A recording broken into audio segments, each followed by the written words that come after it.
So আজ 24th ফেব্রুয়ারি Saturday মর্নিংটা ছিল বেশ অন্যরকম। তো আজকে যেহেতু সকাল সকাল ওদের ফ্লাইট ছিল, তো ওরা সবাই বেরিয়ে গেল শিফটিংয়ের জন্য। যদিও মা বাবা কিছুদিন পর ফেরত আসবে, বাট মিশুকের জন্য ওর প্রচণ্ড কষ্ট হয়েছে। তো ফার্স্টে আমি মিশুকের খেলাগুলো সাইড করে নিয়েছিলাম, কারণ যতবার দেখছি ততবারই আমি মিশুকের কথা মনে পড়ছে, আমি প্রচুর ইমোশনাল হয়ে পড়ছি। তো এখনও ব্রেকফাস্ট করার পালা।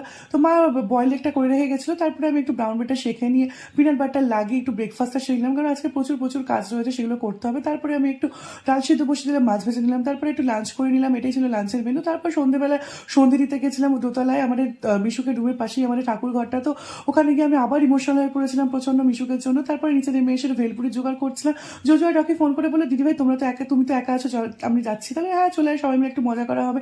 তো চা করে নিলাম, তারপরে একটু ভেলপুরি জোগাড় করছিলাম। তারপরে আঙ্কেল আন্টি দেখতে এসেছিলেন, কারণ আমি ফোনে প্রচুর ইমোশনাল হয়ে পড়েছিলাম বাবা, তাই জন্য ওনারা একটু দেখতে এসেছেন। তারপরে জোজো রকি প্রচুর স্ন্যাক্স নিয়ে এসে, সেগুলো খেতে খেতে আমার রাত হয়ে গেছিলো, তো ডিনার করতে হয়নি। তো এটাই ফ্রিজ করে দেখলাম পেস্ট্রি হচ্ছে, সেটা খেয়ে নি আজকে ডিনার সেলাম। So good night.